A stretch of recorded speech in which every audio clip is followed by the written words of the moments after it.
Brooklyn streets where they could see me at. Where it's never easy at, that's the borough we be at. Real hitters keep the strap for any type of beef or spat. Make your head tilt back like Ed a BC hat. That's where we gon' leave you at, make them take a leaky nap. Anytime that we attack, you don't want a piece of that. That thug mentality can be an aphrodisiac. But you're doing too much, homie, please relax. Don't make this animal damage you, animal banish you. Handle you flammable like a match. Do a candle, do with words, I'll be your man if you plan to do any anamical acting against the intangible. You must be sniffing albino. Realize I'm a G, you just Joe. Realize that's Mike, but not Dino. Samoa, not Wino. On second thought, you better call me Mr. Yo, what's up? What's up, everybody? This is CedItUp Production with G's and Hustlas again. I got my partner in crime. What's up, Lil Al? What's going on, bro? What's good, bro? And we got a special guest. I mean, sorry we had a little technical issue with my setup or whatever. I had to clear a lot of things out. You know what I'm saying? Now, usually have to introduce my guest in, but we've pressed for time right now. You know, so I got my brother in the house, Jay Hendo. What's up, boy? What's up? What's going on, bro? Al, what's going on? Man, what's good, bro? How you Yeah, feel, man? man? I'm good, man. Everything good, man. Lovely, man. Life is great and no complaints. Okay, that's what's up. Yeah. Yeah, like I said, I mean, we had a little technical difficulties. I was trying to get everything set up and whatever, so everything has got wiped out. Now I got to start all over again once I get off here, whatever. But we're gonna kick it off, man. I mean, Jay Hendo. I mean, I know majority of the questions I'm gonna ask, I know the answer. So, but I'm gonna still ask because a lot of people don't know about you. So, let people know where you from and what block you representing. Well, from Alligator Gardens, Block 17. Well, I don't know, Block 6 or 17, man. We moved back out to Block 17. 17. You got it right. I was in Block 6 at first before you moved, and I came back in 17 in high school, and I finished up. Well, I mean, yeah, I mean, you still was raised in blocks. You was raised in 17, but we lived in Block 6. Right. Well, shit, after we came for high school years, you know, I came back to Carver like my the junior year, I think the middle of my junior year, you know, we was in 17 till I graduated from Carver. Yeah. I had to move back out there. Hey Al, is that's what's that playing in the back? Somebody got something playing in the back? That's me, my fault, bro. Okay. That Red Fox, you big dumb man, that Red Fox. You just tapping this song? I was checking a bit of background before we came on. I was like, man, some of the episodes they went up, I was like, man, that was my favorite one. You know, now let's just kick it off, man. I mean, let's give a rundown, man. I mean, raising 17. Just give a little insight of what was going on. You know, when we grew up in the projects or whatever. How was your life? Because we how many years apart? We're like 7 years apart. You know what I'm saying? Man, growing up, I actually had this conversation the other day, man. Alligator Gardens, when I was growing up, when we was like 4 or 5 years old, they had the clay courts and everything. But you know, we had people from the South. Everybody had a garden. There wasn't that much crime. There wasn't no crime in Alligator Gardens. You know, you had people growing cabbage, greens, tomatoes, and stuff out in the gardens, man. So it was real peaceful playing off the wall, man. And I just ain't have to worry about people messing with me, man, with all the armor, you know. Al, my older brother Fred, you know. Then let me started with Mook and Gary. Yeah. You know. But it was peaceful, man. It wasn't bad, man. I you know the generation is different right now, but man, it was like I can go to any block and I can kick it as a shorty. So you know, it wasn't bad at all, man. Yeah, I mean, because especially when you got family that you know, because everybody was family in the 17. You know what I'm saying? Everybody knew of each other. So, like I said, if it was a problem with each other, we discuss it or handle it one-on-one, fisticuffs or whatever. Then next thing you know, we plan strike them out, football or anything. You know what I'm saying? Whatever the case may be. So it's a little bit different now. You know what I'm saying? Because gun wasn't in play back then. Right. You know. Even later though, man, it was still like if I had an issue with somebody, I wasn't scared of the person that like was talking ill to me. I was telling Al, I was scared of the aftermath of if I told somebody what's gonna happen to them. I was never scared of nobody. So I ain't gonna say the name, but it was one incident. I'm up here hooping. I'm like 16, 17 at the children's building. I'm hooping or whatever. You know, everybody know Mook. So me and Mook were on the same team, but nobody had no idea that the affiliation he had with the family and everything. So, you know, I had one guy talking nuts, bullying me, you know, constantly bullying me, pushing me, talking big nuts. That boy Mook called a timeout in the pickup game. Called a timeout. So he took dude to the side. They had a conversation for about 30 seconds, man. Just complete silence after that. Like, Uh, it just I ain't want to be like, you know, he bothered me. I never was a point to go tell nobody he bothered me because family and the people Yeah. affiliated family, everybody had these tempers. I'm like, damn, these moms crazy. I'm gonna spare them. I ain't gonna say nothing. You know what I'm saying? So, man, growing up in G, everybody looked out for the shorties, man. It was cool, man. They were the good days because now I don't know what you call it now, but yeah. You got some Al? Yeah, hey Jonathan, what grammar school you went to, bro? I started at Carver Primary, but I ain't making the Carver Middle because we moved to low end. But I was at Carver Primary because I first grade, Maurice Cheeks, his mom's a teacher, right? At Carver Primary. Miss Yeah, Cheeks. the Cheeks, yeah. I was Carver Primary, man. Hey, man, as a matter of fact, I'm tell you my brother did. I ain't never tell him this story. I'm glad you brought that up. We had like a little show downstairs in the little gym. People had to make a poster board, and I had Maurice Cheeks and everything. I was talking to his mom. And I said had these drawings like Jordan and Chief, all these different basketball players. So I thought he was gonna let me use them. Man, this dude, my brother sent me y'all. I had to draw some damn stick figures and shit for the poster board. I got these stick figure hoopers. I came up in that gym with that damn thing. It's like Oh, I had I had stick figures, man, like Uh, the big hands, the little stick body, man, with a basketball because he sent me all like, you ever let you use them? Man, so Mari Cheeks remember that. She's like, who is that? hey, I used to.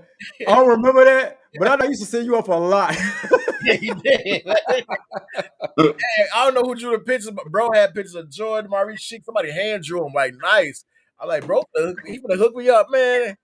Like, he's like, psych. I'm like, I went to that damn school. Maurice Cheeks mom was like, who is that? I had the number, the stick body that I drew like a little bigger abdomen so I could put the number one for Maurice Cheeks' number and shit. uh, Yo, James in the building. What's up, James? AKA Third Eye. What up, Rebecca? yeah. Becky in there. No, I mean, I don't know. I mean, we grew up in, it was just us because when we, like I said, mom, she was looking at that. She was strict, but I understand now. You know what I'm saying? As you get older and then you have your own kids, you kind of understand the what she was trying to do. You know what I'm saying? We couldn't go outside every day. We had to ask to go outside. If we went outside one day, we couldn't go outside the next day. I was like, "Can I go outside?" No, you went outside yesterday. I'm like, "Damn, I can't go outside." You know what I'm Right. saying? And we really could have we could have company when she leave. So people have to go around to the front because Right. we could see when she coming in through the back door. Right, a car pulling up. Run, go out the back door. Go out the front door. Go out the front door. Damn, I forgot about that. That just brought back memories right Uh, Yeah, I do remember that. I mean, looking, I'm like, damn, bro, them rushing people out the damn back doors. Yeah. there. hey, bro, I remember one time it was me, Spank, Lundy, and Fred. We was watching DC Cab in y'all living room, right? Oh, my Y'all probably favorite remember shit. that little DVD, not DVD, but it was a videotape. Well, we Yeah, watching that motherfucker, and Fred keep moving. I'm like, damn, what's up with bro? No, he must think this already. All right, cool, bet. yeah, Bro, he ran back in the living room, and you know you gotta take your shoes off, bro. We yeah, yeah, scrambling and shit. He like, let's go, let's go, let's go. And you know, dog trying to act all tough and shit. You know what I'm yeah. saying? They for the fight, boy. That shit was funny as hell, John. No, Mars. I mean, she was That shit cool. was Like I said, hella she funny. she like I said, we couldn't go. We just couldn't go outside every day. You know what I'm saying? And what I learned as I got older, I could stay in the crib without what I'm saying being bored. You know what I'm saying? Because we had the video games, we had things. You know what I'm saying? We had the video games, we had in television, we had that shit. You know what I'm saying? And we didn't want to get anything that everybody else had, like the Atari. We wanted to do something different. We had in television. You know what I'm saying? So it was a lot of stuff that we got into. But like I said, she was strict. But like I said, when you get older, you have your own kids. You kind of you kind of appreciate those things now. Yeah, you Yeah. realize it when you get So let older. me ask both of y'all a question though, bro. How was it growing up in the same house, bro? Man. Go ahead. Hey, so bro stays to set me off, right, man. It was fun. Like I think about all the stuff we did growing up in the same crib with him and Fred. So man, it was always practical jokes and shit. Like, so bro, mom used to give us ice cream and everything, you know what I'm saying, for the evening. We have our little snack or whatever. So I saw bro had whipped up a little milkshake in a bowl or something. So I was like, what do you use? Milk or water? This motherfucker gonna tell me milk. And he's like, nah, bro, I use water. I put my ice cream in the thing in the water, take the shit on this shit. I started stirring it. I'm like, this don't look the same. I taste. I'm like, this is nasty as hell. Man, mama slapped the shot at me and she sent me upstairs to go to bed because I eat my ice cream, man. Man. Yo, yo, Hey. like I mean, bro, honestly, I don't remember that, but that sounds like me. You know what it was though? I think you know what I think it was. I think I was at that stage that I was always the youngest. You know what I'm saying? So when he Yeah. came aboard, it was like the fuck. Who is this? Who is this clown? You know what I'm saying? Hey, I remember that. I was like 3 or 4 years old when that happened. I remember that. That's what's crazy. Bro, I slipped that shit. I'm like, damn, this don't even look like bros. This shit like a milkshake with the milk. But like, this motherfucker told me water. So I'm like, I ain't like, I'm gonna taste it, man. That shit was the nastiest thing ever. Man, I was like, I don't want it. But mama, fuck you mean you don't want it? Eat that shit. Oh no, it was cool though. It was cool though because, like I said, I mean, we had everything we wanted, man. But because it was at the time, it was just us three in there, so we had each other to, play around and shit like that. You know what I'm saying? He used to have his little bucket of cars that he used to line up in the house and shit. And I used to be like, "Get this shit out of the way." I used to kick it. Hey man, I know what it's like to have a big brother. That's the time, man. I think the kids today is missing, man, because we had structure. So we was all in the house and we actually got to grow up with each other, man. And like the things that we thought was bad, these look like I'm kicking my cars and shit. And I had my shit lined up. Bro just come through. No reason. He ain't gotta walk this way. Al, one thing I walk the way. He kicked my shit, man. I'm like, man. It was dope though, man. When having older brothers, man, they keep you in check, man, as far as discipline wise. Because I got a pocket a few times, man, and Fred, Yeah. Fred, Yeah. hey, I got a pocket. I was like, damn, I can't be bro up ass. But then said, you remember, was that Diesel from wrestling finishing move, the jackknife? Yeah. So hey, I got I got a little lippy with bro. He was like, say some again, man. I'm like, man, you ain't gonna do nothing, bro. Kick me in the stomach, bro. Kick me in the stomach. Jackknife me. And he ain't politely put me down. Nigga, I'm talking Right. about boom. Like, but like mom was like, shit, that's how it gonna be. She ain't come to rescue me. No, She told me to go to bed after that. I think, and that's why I told you, Al. I think a lot of brothers that growing up in the same household, you get chastised. You get that one turn that you got to check. Yeah.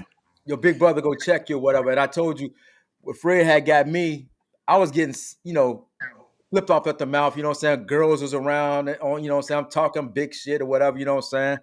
So I was like, I called him out. I was like, step outside. Step outside. So, Fred didn't want to nah. I like, man, you scared. You want none, you want none. So we stepped outside and I don't know what the fuck he did. He did some type of move, man. I was in a fucking pretzel, man. I was Was that the double dribble night when y'all was playing double dribble? And man, I'm gonna tell you, growing up with brothers, man, the same household, so many memories. Them good memories. Now I think about it. They played double dribble. I can't lie. I was about 3 years old, 4 years old. I remember this like I could actually see it. I come out the room because I shared a room with it was me, my sister, in the room with me with pops and moms, and then they had their own room. So they playing double dribble. Said getting torched, Fred torching his ass and double dribble. So I come out there and said lose, right? So he's like, man, let's take this shit outside. I'm always want to take it outside, bro. Hey, Mars was in the. I remember Mars was in the bathroom doing that hair. She laughing. So I'm like, damn, she finna go let them fight. They went downstairs, and then Fred come up there. He cut to me, big bro, like, man, I took your brother outside. I picked him up like this, and I just dropped him. And It Mars ain't. always, man, bro. It's always let's take it outside. Knowing that, I mean, at that time, Fred was like cocky. You know what I'm Yeah, saying? yeah, But I had to feel him out. You know what I'm saying? And after that, I was like, yeah. nah, that's enough of that. I ain't trying that. You know Right, what I'm saying? right. But everybody go through that with their big brother. You know what I'm saying? Just to feel them out, and then it's more like after that, your respect is gotten from your, to your brother at that particular time. You know what I'm saying? If you beat your brother ass, I mean, I don't know what to think after that. Can't Yeah, call on I yeah, them. don't know no little brother that ever won a big bro fight. Shit, everybody took their L's though. yeah. For real, though, I ain't man. gonna lie, I took mine, bro. Yeah, Hey, Violently. hey, but it was Right. like growing up. It was a block six. Well, most of this happened, man. Then Pops was around because Pops was like, I thought that my dad was their dad the way he ran the household. Like he never played favorites. Like I think I know till I was like 6 or 7 until I realized that we ain't got the same father. My dad ran a household and he treated everybody equally. I thought shit, Pops was mean to me and shit. I remember like I got so much memories. It's like pop up in my head. I remember when I was 3. Shit, my pops like, I mean, that's a bottom of the refrigerator. It's my sister. I'm gonna drink this. My pops like, hey, put that shit down. You know what I'm saying? So I thought he's the most harsh to me out of all the brothers, but I realized later, like, damn, said to Fred, we ain't got the same pops. So my father, man, was like, yeah, at they baseball games, he'd tag us along. He was at Fred is said they played baseball, like at the high school. We was at every game, man, like just there. And man, I can't being the man I am now today, I realize how important it is to have a father in the household, man. Yeah, Just being an influence like crazy. yeah. yeah, Because I think with him, played a major factor in our lives. You know what I'm saying? Because he was there, and it wasn't because he was like stern or whatever. It's because a guy was in the house that could understand another man. You know what I'm saying? That we could understand each other. You know what I'm saying? So, um, coming to those baseball games, those meant a lot, man. Those games like those things mean a lot because it was a couple of times that he came to the game. I didn't even know he was there, but he'd tell me mm, exactly what I did that day. I was at the game. I was like, went at the game. I'm thinking he lying.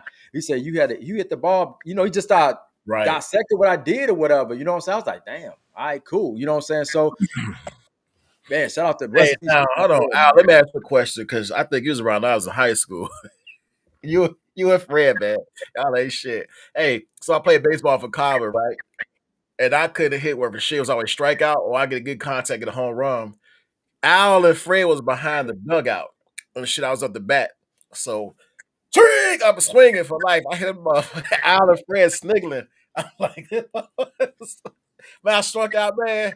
I'm like, man, Al and Fred, they laugh at me, struck it out and shit. yeah. Yo, but you know what? Hey, Al, hey, I told Fred this the other day.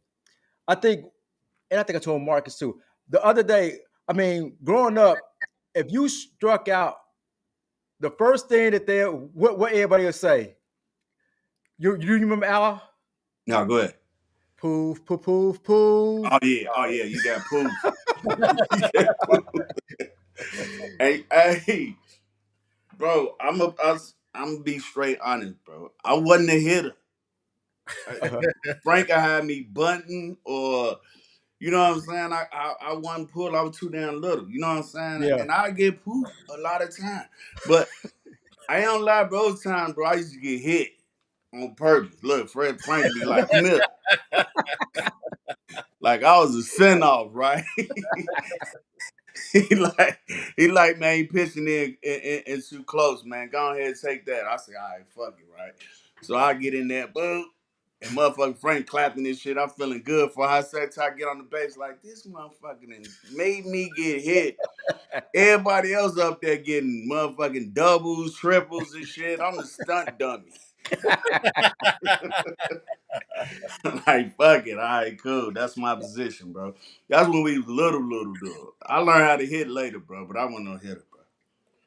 man. Yeah, I mean, because the thing is, because I told my wife when my son played, because he struck out his last game, he still went 1 for 3. He struck out twice, whatever. I say, man, and he was mad. He was upset that he struck out. Like I said, I'm glad of that because he cared about it. But I said, but back in the day, you had to have thick skin, man. Because if you struck out, you hear that Oh poo yeah. poo poo poo. Ugh. It's like if you think about it now, that can mess with your mental. Ugh. And look, hey, where you had to go? You had to go in the back in the motherfucking Dug cage. out. You gotta go all the way to the back bench, right?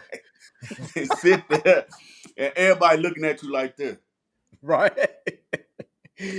Like poo. but but I love them days though, bro. Them Yeah, days. because actually, you know what it did though, Al? If you struck out, the next time you bat up, you knew you didn't want to strike out because you was gonna get that same treatment. Yeah. What's up, Vic? What's up, Marcus? They in the building, man. What's good?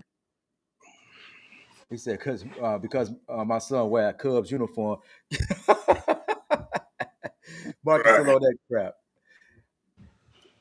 Uh, well, we gonna be on that. We gonna be on that, Vic. We'll be on that in a minute.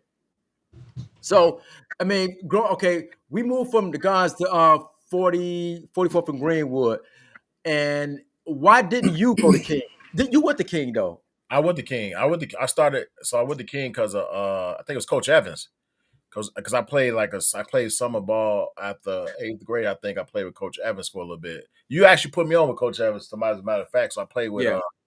Coach Ev, man. And I'm gonna tell you that people like him and I think the football coach Lonnie Williams at King, man, another father figure outside the house, man. Both of them, man. They put that to me. They put that fire in you, and I think today you can't do that with kids, man, because the kids are so soft and baby today. But Coach Yeah. Evans, man, kill to be killed, boy. I love that, and I realized being the man I am today, like, damn, that like, man, that should like fire. But you say that to these kids today, man, you might go to jail. Yeah. For real. Yeah. Or you catch a hot bullet. Yeah. Yeah, there comes shit at you. But that was respected back then, man. That Ed, man, big shout out to him, man. Rest in peace to Coach Evans, you know. So No Yeah. doubt. yeah. Let's see.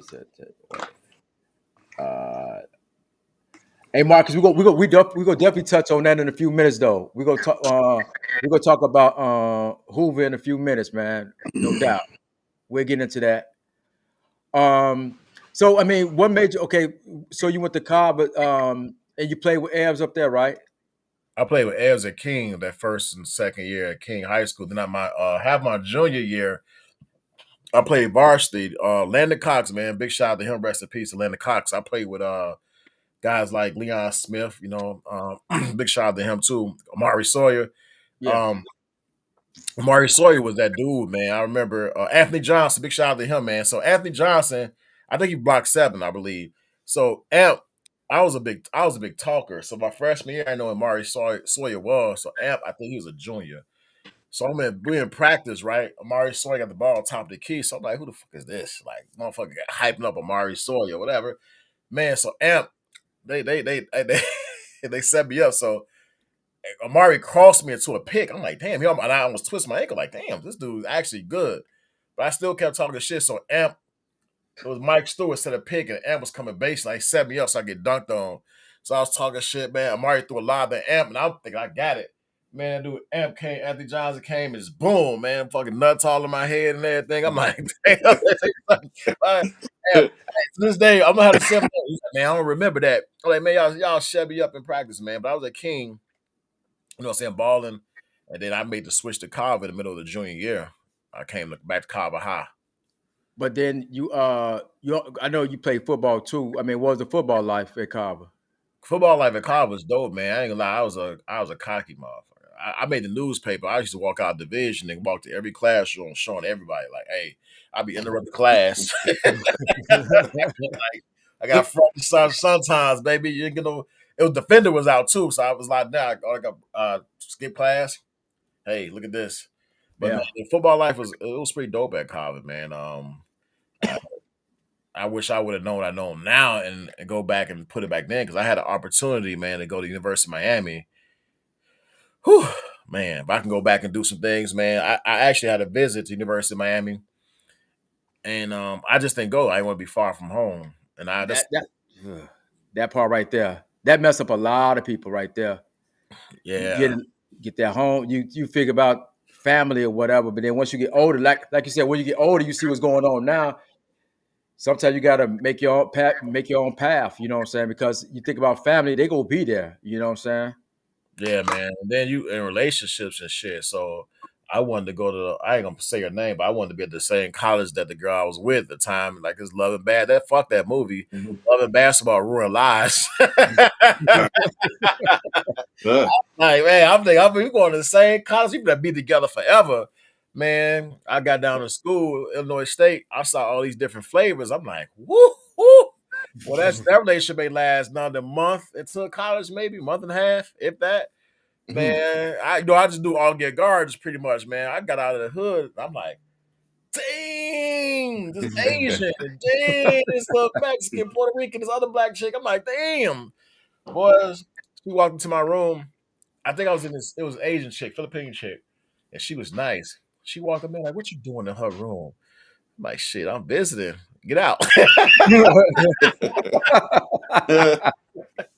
man." So, man, man, college, man, that high school, good in the gardens, man. That was life, man. Like, big shout out to Ruski because man, he always had a brother back in high school. Ruski, Yeah, yeah. Our next door neighbor. Yeah, like I said, I mean, yeah. Shout out to him. He Um, was in the chats too, bro. He say salute, bro. oh for sure, Ruski. What up, bro? Yeah, Ruski was that dude, man. I'm gonna drift off and tell you a quick story about him. And so I'm in my career though. I'm in law enforcement in like a few years, man. So we in the mall, River Oaks Mall, man. Some random dude, I'm talking to him, Ruski. Some random dude just came up there and just like bumped the shit out of me for no reason. I'm like, damn, what's going on? But Ruski damn near horse collar tackled him like by the that's how much he had my back there, man. He almost do. I had to that's what I'm saying to stop him.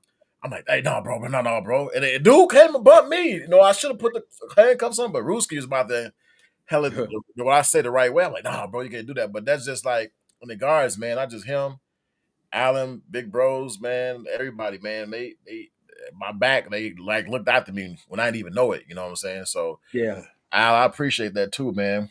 Man, that was bro. That's love, bro. That shit was mandatory, bro. That was just like some natural shit, man. Cause I'm gonna be honest with you, I ain't gonna over talk it, but just to go back a little bit, bro. Your pops, bro.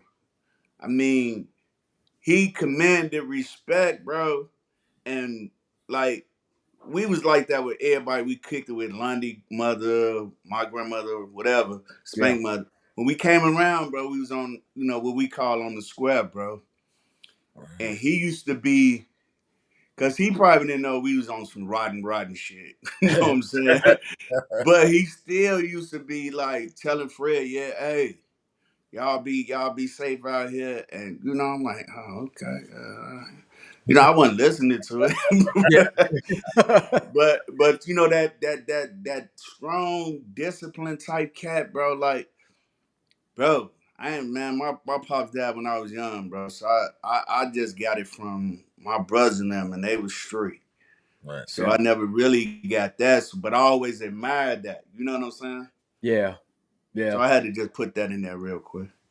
No, like I said, I mean, Earl was that guy because, like I said, I mean, he never disciplined us, and he really didn't have to because we weren't bad kids or anything like that. But Right. certain things, if we got sassy or smart with our moms, whatever, he'd check us. You know what I'm saying? And Hmm. and that's all we needed. You just need that one check. And he was a big guy, so it was more like, okay, he Yeah. was like he was intimidated because he was a big guy, like tall, like Yeah. solid guy. You know what I'm saying? Yeah.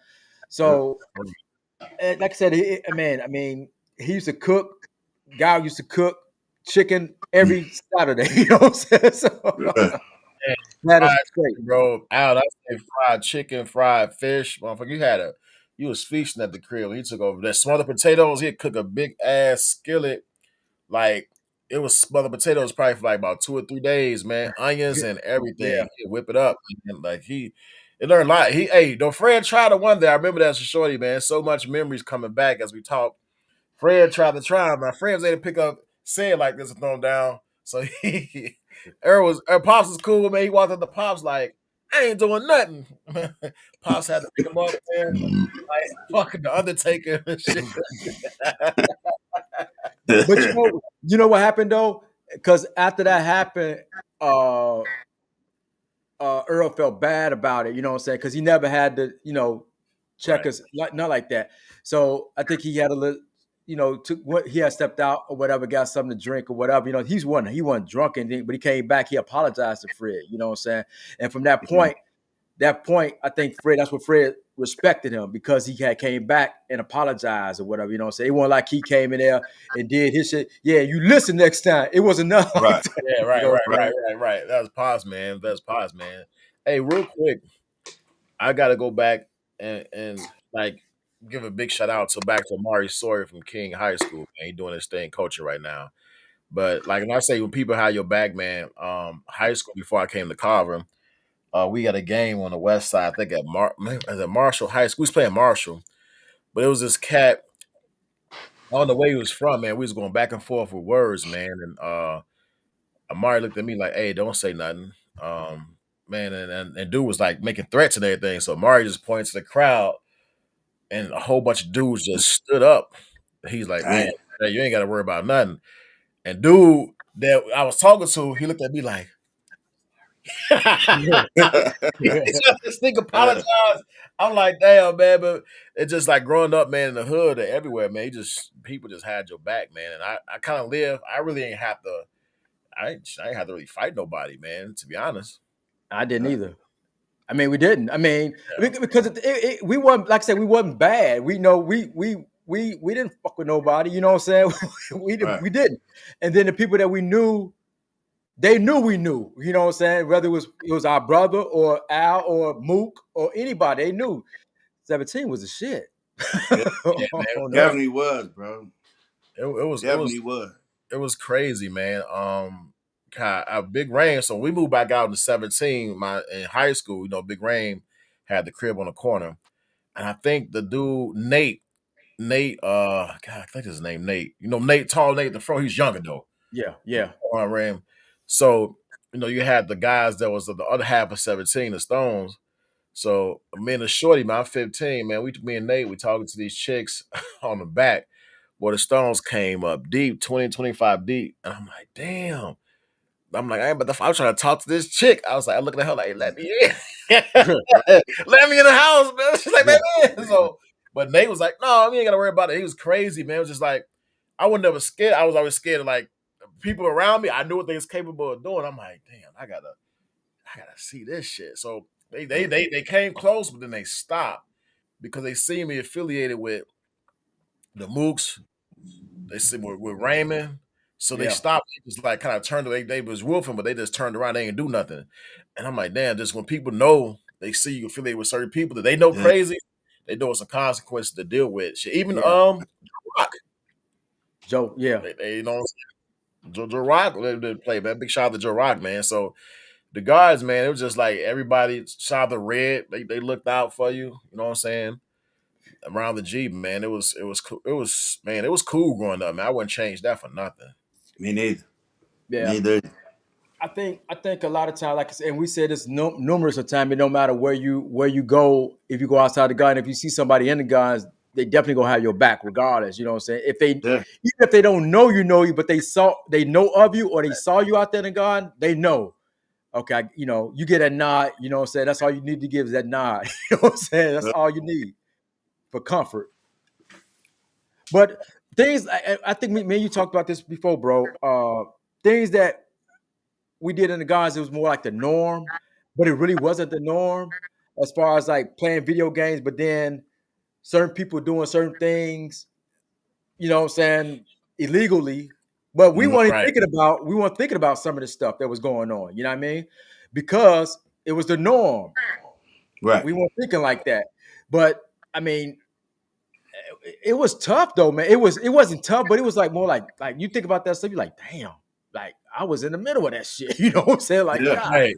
'Cause it was just normal life every day growing up, man. Like we never got involved in that stuff, but it was like just walking and it was just normal, like certain shit that Mm. happened. Like motherfuckers just shoot and be outside like 2 or 3 minutes later.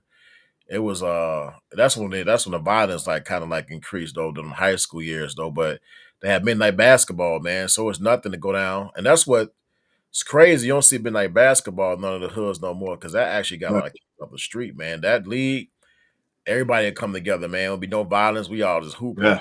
Never no fights, man. So they must look that like we gotta get rid of these. These motherfuckers are Right. socializing and everything. They coming together. Right. Right. Right. I agree with you on that. Mm. well, I mean, the thing is that I mean, it's kind of hard to do that now because I mean, I don't even know what's going on out there in the gardens like that no more. But it's kind of hard to get stuff like that together because nobody listen no more like they used to. You know, I, Now, let, Yeah. let me just mention this. You got Tommy out there, one of the guys, right? He out there with the young cats doing the football, man, heavy. You know what I'm saying? And the okay, boxing. So he out there like trying to break that because that crowd that's probably above the little shorts he fuck with, they gone. okay, They probably don't know what a baseball look like. You know yeah, what I'm saying? So they gone, but he catching them now when they young. You know what I mean? And he doing a good job, bro, because they in their face 30, okay, 40 deep. So you still got a few brothers like him out there that's, you know what I'm saying, putting in that work, you know what I'm saying, that's trying to save them youth out there, bro. that's what's up. And we got to acknowledge that even though the hood kind of rough, but it ain't as rough as it used to be, bro. Bro, when Right. y'all was out there, the 90s, Hmm. I used to hear about that, bro, because I wasn't around. Yeah. Bro, that shit was terrible out there in the garden, bro, because you had motherfuckers that was getting money that was like most of us, bro, was bums. And I don't mean Yeah. like bummy, dirty, Yeah. but when motherfuckers started getting some money that was bums and they Yeah. was able to purchase certain things, Yeah. bro, the violence went because everybody came off the porch then. You know what I'm saying? Yeah. Because everybody trying to get some money. And you know, so you had the scary cats out there popping people, man. It was well from what we was hearing, it was terrible out there. Yeah. I think because you had so many people out there doing it, you know what I'm saying? It wasn't enough. It wasn't enough because I mean everybody was out there serving, you know what I'm saying? So That's the it, 90s.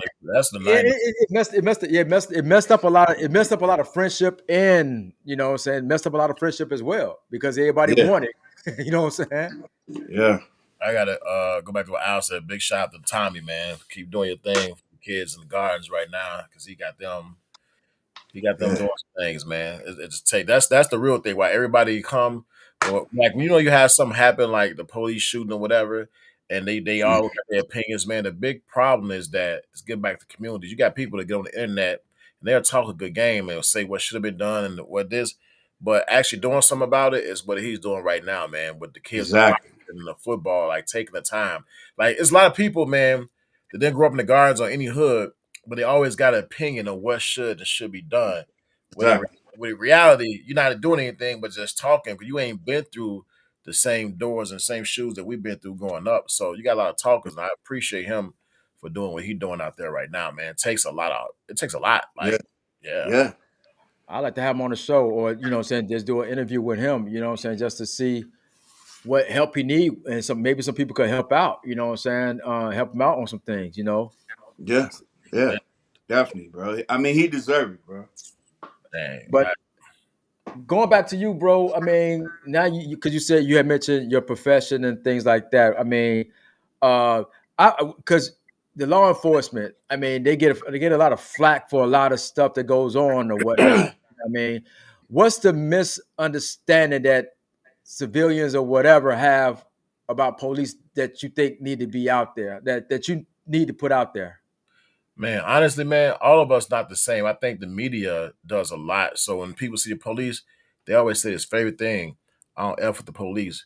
But it's just like me saying, I don't F with black people. So how stereotypical is that? Every police officer is not Right. the same. And I vouch for that because I'm not the same as, some people who I don't I policy with people. And you seen Right. and hear me, man. I do stuff in the school with the kids. So we all not the same, man. It's just that some people come off, especially in our communities, man. When you out here committing crimes and you got the high crime rates in the black communities, the police presence is going to be the highest in the black communities. If you want to control the police, you control yourself and have less crime in your communities because you don't give a reason for the police to be there. Now you look in the other communities that's diverse, or let's be real, Caucasian. They got police presence, but it's not a high presence because it's low crime. So Mm-hmm. and white unarmed men get killed the most. However, it doesn't do nothing for the play for the media. But the thing is, police not even in these areas need a police like that unless there's an unticking crime.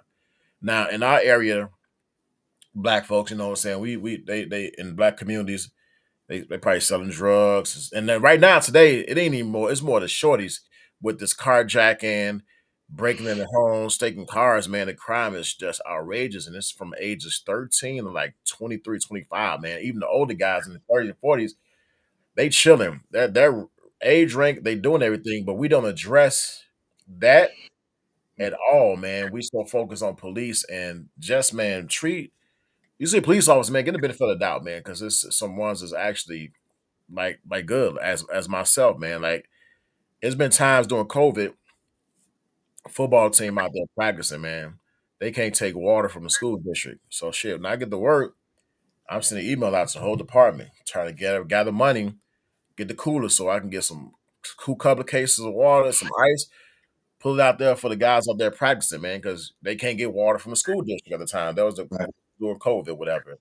So Yeah. I do that, man, not just because I want some fame or just I want to do Right. this, man. It's like growing up in the gardens, man. You see how we had it and how people looked out for us. So it just, man, I see something, I try to give back any way I can, man. So Right. any about wearing a badge and fighting crime, man, I do this because, man, I legitimately, man, I like to work with the shorties because Mm-hmm. whether you black, white, Hispanic, everybody need a father figure, man. And my father figure outside the home came from coaches, came Yeah. from people who ran certain things, security guards or whatever, man. So we just all ain't the same, man. And I think that some of us need to get the benefit of the doubt. Now there's some bad officers out here, don't get me wrong.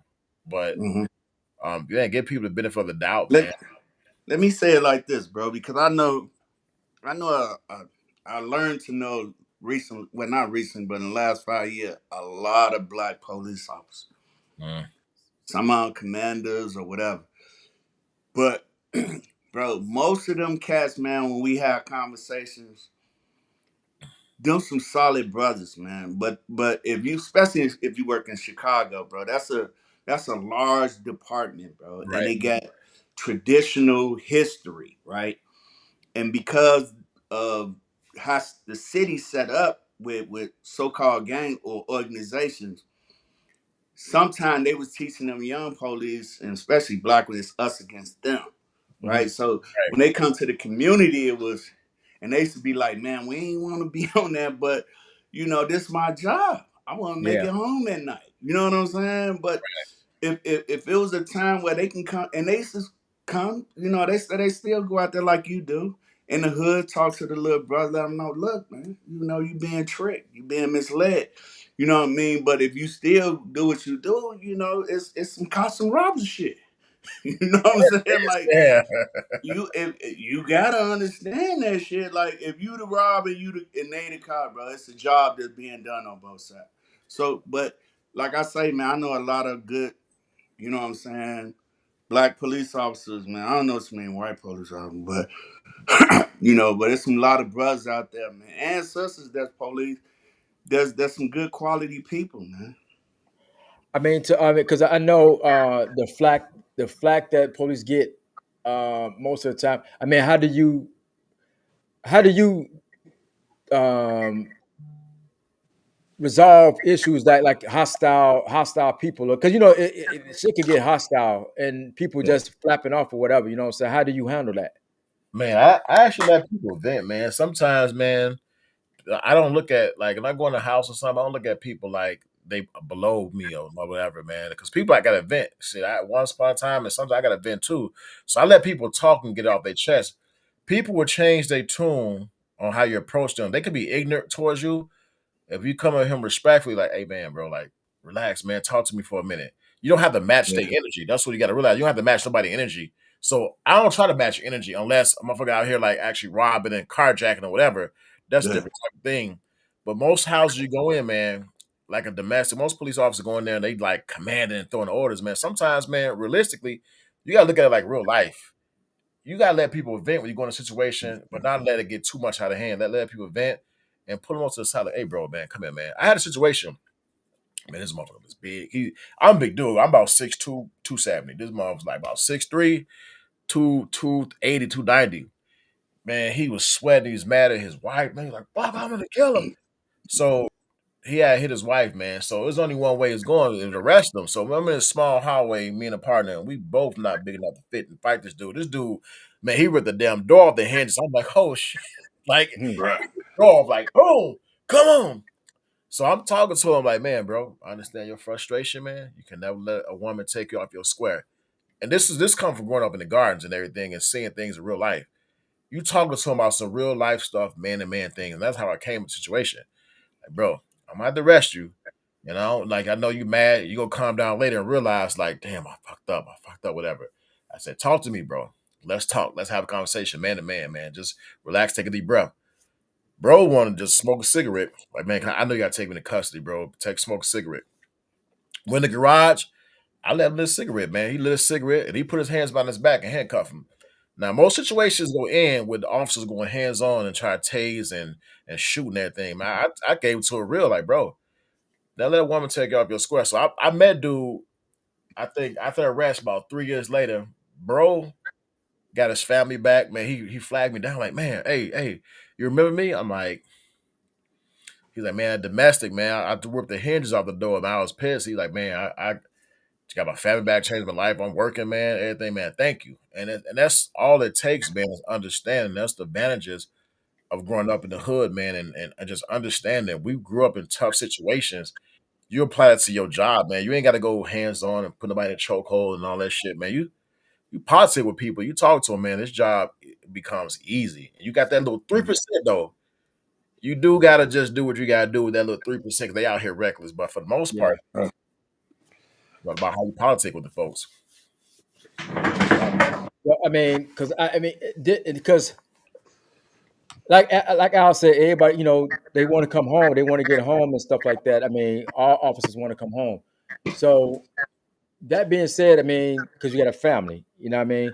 You got three kids or whatever, you know what I mean? And what is your, I mean, because your daughter's old enough now, they know what you do. How do you explain certain things to them about what you do? No, man, because it's like scary. I think I was on FaceTime with my oldest daughter the other day, and I was I forgot I didn't hang up. I was on domestic, and she heard all that screaming. She's like, "Worried, like, Daddy, what's that?" So I don't really tell her what I do because they don't really know that environment like that. You know what I'm saying? They never been exposed. So even my wife and I talked to her, she like hangs up because it's like a lot of drama. It's something they not really exposed to. Yeah, So I'll explain to like the girls, like they know what I do. All they know is I go get the bad guy and I help people. So I just keep it at that. I don't give them details or nothing because I don't want them to worry. yeah. Yeah, I because I actually watch stuff on YouTube or whatever with the police, the altercation they be having with some civilians and stuff like that. And sometimes I let my son watch it, but then my wife be like, "Why you let him look at that?" But sometimes I let him watch it because I try to teach them what not to do. You know what I'm Right. saying, and stuff like that. Because as a black male, you know what I'm saying, you got to understand. He got to understand when to back up and shut the hell up. You know what I'm saying? Don't match, like you just said, don't match energy. You know what I'm saying? Don't cause more problems to the law enforcement. You know what I'm saying? Because you got some law enforcement will take it to another level. You know what I mean? So that's why I let him watch some of it. If it's getting too rowdy or too bad, I Right. will turn from it or whatever. You know what I'm saying? But I mean, I don't know, man. I mean, and you joining the force, man. I never knew you was gonna do that shit, Mahoney. But I mean, but man, I'm proud of you, bro. I mean, you set up your mind to do something. You did it. You know what I'm saying? I mean, I ain't gonna lie. When you out there, I do get worried sometimes because sometimes when you talking on the phone, then I hear some things going like, damn. bro, handle your business because I don't want to be on the phone, you know what I'm saying, and shit go down or whatever, you know what I'm saying? But you've been doing it for like what, almost 20 years. 66, going about 17 years will be this year. 17, 17. Man, Oh yeah, about 18 years. Yeah, you're right, about 18 years. and you still maintain it, man. And I like that in you that you keep on going because some people could look at that job like, man, fuck that shit. You know what I'm saying? The fuck these people. You know what I'm saying? Just leave it alone and just go in for a check. You know what I mean? Some people go work for a check, but those people usually had the worst problems, though. I believe. You know what I'm saying? If you go in there for a check, It's all about your passion, though, man. Like when I go to work, man, like I think that the issue with policing today, and that's with everybody, man. And it might sound cliche, but community policing. And I mean, like go to work and politic with people, bro. Like my job for me is easy. Like I'm a mhm, talker. I'll go in there. I talk to any damn body. So I'm going to the gym, like the boys basketball game. I work in a boys basketball game doing security. Hey, give me that rock. We talking. I'm like that politic and shooting with them. So they see me, they know me. Like Hendo, what's up? What up? It's like how you meet. And some people just come to work, like you say, collect a paycheck. They ain't trying to interact with nobody. They think they're above them, and that's the problem. So Mm-hmm. you think about this. Al, I see you on the street like we know each other. What's up, bro? What's going on? That is hit the officer. He cool. We talking, we politicking. When something happen, we already got a bond and relationship. So we like, hey, what happened, bro? Now, think about this. The white officer that haven't worked, not it's not all white officers, but you got some officers, whether white or black, they pretty much a smuck. They kind of like talk shit to you when you see them. They like, oh, whatever. So now you got an issue. Their relationship with them is negative. So your thing is probably like, man, get the F out my face.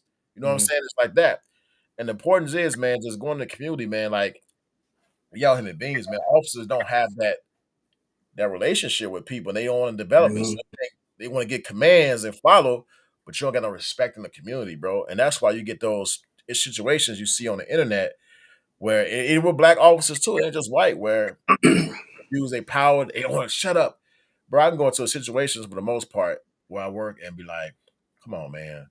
Hey, Hendo, you know I would do that because I got a relationship with people. They call yeah, me, Mm-hmm. you know what I'm saying, and they just sit, they be calm, they be cool, and then I lock people up, man. I'm in the back of the cell joking with them, laughing, joking, we Yeah. jokes, But you know something, Jonathan, bro. In our community, bro, we need to see those faces, bro. We need to see y'all faces. You see what I'm saying? Because exactly what you just explained. You'll have a negative cop, bro, that they feel like they're in a certain gang against the other gang. You right? see what I'm saying? And it's that enemy. So they and like y'all say, or the people say, like, lessen the whatever. What's that word we use Well, to in the situation when it's getting heated?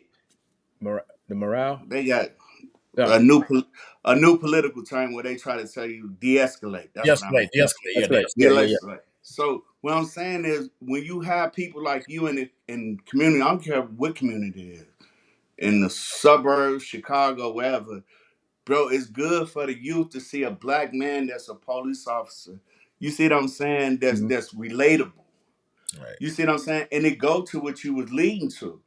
You and not to say motherfuckers should be snitching, but you get a better understanding of the neighborhood yeah, if you have a good relationship with all of you and mhm. some of the adults in the community, bro. Look, man, look.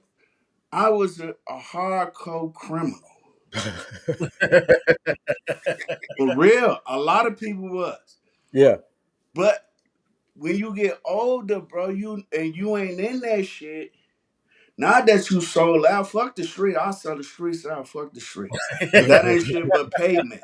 You know right, what I'm saying? It's Right. pavement. The motherfuckers I know that I grew up with, they ain't out there. So yeah, fuck them, fuck them streets. yeah, But the point I'm trying to make is, bro, everybody need the police. yeah, yeah. And motherfuckers on here and try to say that they don't and they on some tough Tony shit. Let something happen to somebody in their family, bro. Gotta call the police. That's first to do is call the police, man, and it's crazy.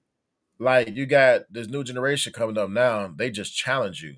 So that's a challenge right now.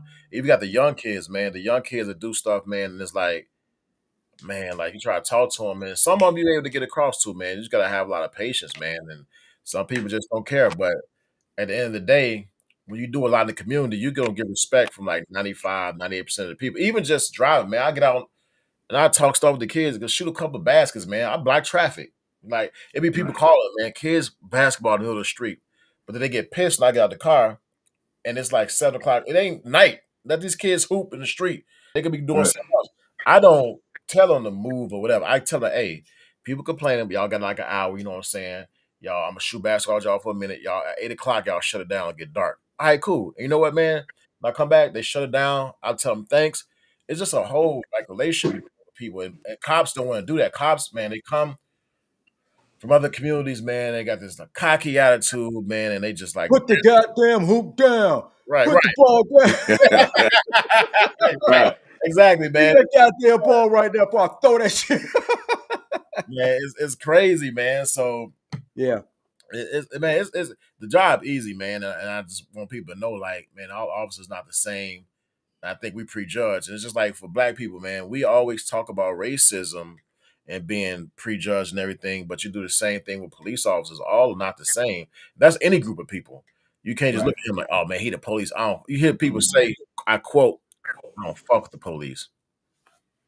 And then they give me attitude. It's like, okay, that's your decision. But let me say it like this, and we can pivot after yeah. if we want. But motherfuckers say that bullshit. They don't fuck with the police. I know you can't say it on here. You can't.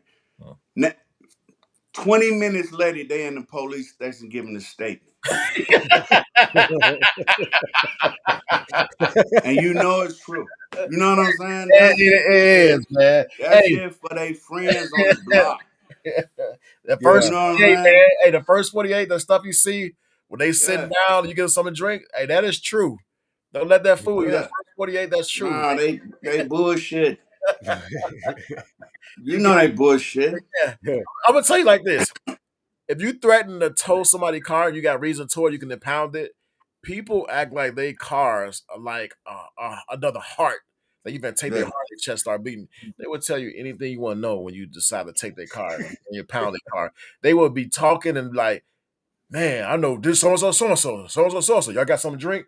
Man, you get that talking, All the information out there. man. But man, these streets, like even the OGs, man, who used to do stuff. Like I got a guy back in the day I locked up for a pistol. I was so respect. I didn't get the pistol on him until I got locked up. I patted him down, and I ain't go overboard with that. I took the gun and I kind of like pinned him up on the thing. Man, it's like we talking about 2010, maybe 2011, bro. I see, dude, what's up, bro? He's like, man, that. And see, he brought the situation. He's like, man, you could have shot me and did anything. He's like, you so patient, man. Like it was nothing. He's like, man, I appreciate you, man. I got a good relationship with my kids. You could have took that the wrong way. He said, I could tell you different. So when I see him, man, even out and about, man, we show each other love, and he could have put me out of my misery. But man, I just Yeah. got the mind frame for going out in the gardens, man, where I seen people one day, next day they ain't living, man. It's a blessing, man, for Yeah. God to be here. The stuff we've been through, going out in the Yeah. streets, it's a blessing to be Exactly. today. Exactly. Yeah. I think and before we go into the going up top, that's the segment that we do. We throw you some questions, and then we answer. You answer them. Pick the two between the two. But before we do that, let's because I know people was waiting and see what was going to talk about Larry Hoover. Um, he's been pardoned by the president Donald Trump or whatever. You know what I'm saying? I know a lot of people don't like to hear that, but it's Right. President Donald Trump, whatever, pardon Larry Hoover. But he's not being free as I understand. I mean, Right. Right. Al, could you break that down for us? Okay. Well, for the people that's listening, he been pardoned on a federal level by Donald Trump, federal cases, right? Mhm. He still have a state case or state time that he doing right now. So in order for him to get out, he would have to, or we would have to petition the governor, Governor Pritzker. You see what I'm saying? To ask him to pardon or do clemency. You see what I'm saying? To get his sentence reduced and he can come home. That's Gotcha. where it is right now. The misinformation is like Donald Trump pardon, he finna come home tomorrow. That ain't what's going on. Right. So if you concerned about Mr. Hoover, you know what I'm saying, you can petition the governor. You say in any way you can, letter, telephone Yeah. call, whatever, and request that he get clemency. Do you? I mean, do you think those petitions do they really work? Do you think they really work? Or but Yeah. before you answer that, Al, Hmm. Jonathan, do they have there ever been a situation in your department that somebody petitioned and it actually made some movement or no? Not with a person that name, that might be different, more along the political level, but I think that man, nah, man, it never really happened because a lot of people don't petition because a lot of people in that, especially in black communities, they not really want to come forward and do stuff like that, man. It happened in other communities I do know of, and Hmm. they locked up, man. It's all about the county. Just in Cook County, it's just not.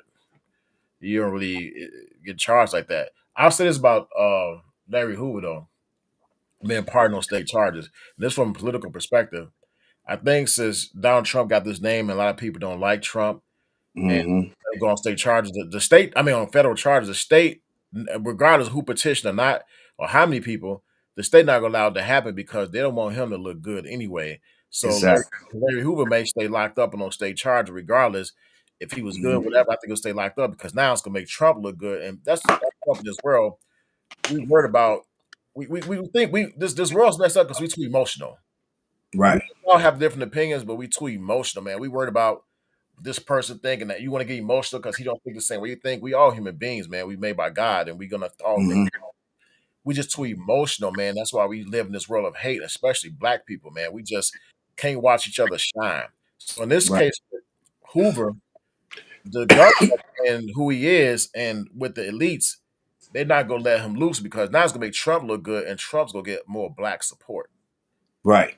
So I Right. don't see him But getting. see, the reason why I say it is it's political, right? It's Right, all political, right?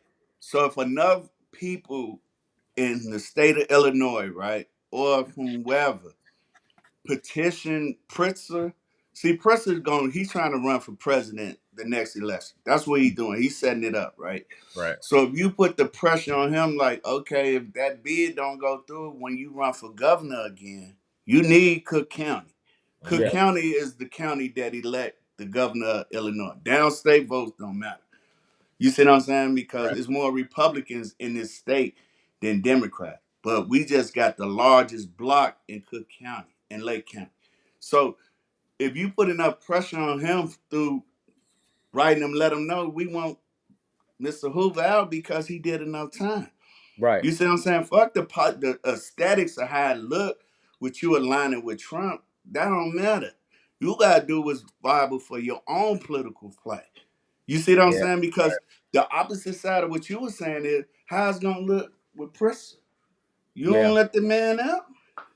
yeah, he gonna lose some votes too. So it's like a game of chess, and that's all they playing the game. And I'm not no supporter. I'm all about what I wanted. Like I'm all about my family and I getting know. my money taken my family. I don't care who it is, but it's like a game Right. of chess. Trump, oh, I'm gonna pardon him off these. So now it's like your next move, and that's the thing. What people realize, that's the rich. That's how the rich get down. They don't really give a damn Yeah. about us. We're little peasants. So they play with the mind and they play a game of Mhm. chess. I free Larry. Now, this group will come towards me. So now, Pricks, it's your turn. Are you going to free him off those state charges? What you going to Right. do? They go back and forth, the rich, man. And us as Yeah. black folks, we so manipulated to a point where if we ever would decide to come together, we could be so strong like we was in the 80s when I growing up in the gardens. Like, when the people from the South moved, Miss Craig next door had our turnips and greens and tomato. Everybody was growing stuff, bro. yeah. Yeah. How many black families you know? Because the projects, everybody had a garden, gardens. Like a lot of people Yeah. In their backyard. Yeah, backyard. So now, how often do you see that right now? I haven't seen not once in any projects I've been through where people growing tomatoes and greens and Right. et cetera like that. That's when you grow strong. The neighbor could come next Mhm. door, gardens. Mama Clark, grandma, she get them greens or turn they give them stuff. No, it was always Yeah. we and we came to sisters, so they threw drugs in the thing in a play because now black people get along. But we don't think like that today. We think we get manipulated. Police. Oh, hate Trump. Oh, hate this. I can't. And then black women, you choose to be independent. I can't stand black men. I hate. So now you can't keep fathers in the house because now you tell women to be independent and not to Right.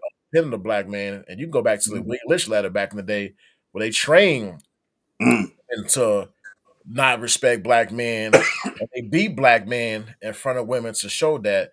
they beneath you. And to this day, in 2025, said, man, you see it like women Mhm. just out here just at the top. Like I'm the leader. But I'm, guess what, though? Jonathan, I don't mean to interrupt you. I just because I don't want to lose this train of thought. uh, I just seen a show today, one of my favorite shows, Corey Holcomb's show, right? right. And he broke it. Exactly what Jonathan's saying. He broke it down because if we paying attention, majority of federal workers, post office, social security, all these jobs was mainly populated by black women, Mhm. right? So we already know the first hire, the last, you know what I'm saying? I mean the last hire, the first fight. So Yeah. all those employees from the state that those then fired, a lot of them are black women.